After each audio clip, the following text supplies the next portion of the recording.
Back to news. తెలంగాణలో కాంగ్రెస్ ప్రభుత్వం అధికారంలోకి వచ్చి 6 నెలలైనా ఇంతవరకు జాబ్ క్యాలెండర్ ఇవ్వలేదన్నారు బీఆర్ఎస్ నేత మాజీ మంత్రి హరీష్ రావు.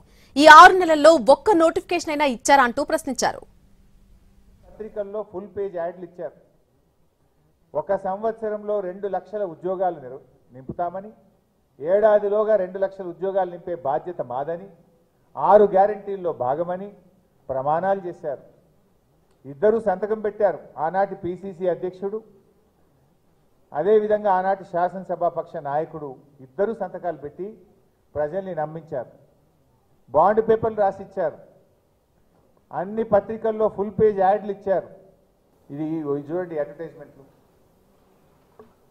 ఒక్కొక్క పత్రికలో ఫుల్ పేజ్ యాడ్లు ఇచ్చారు.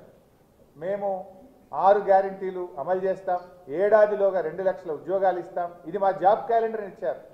ఏమైంది?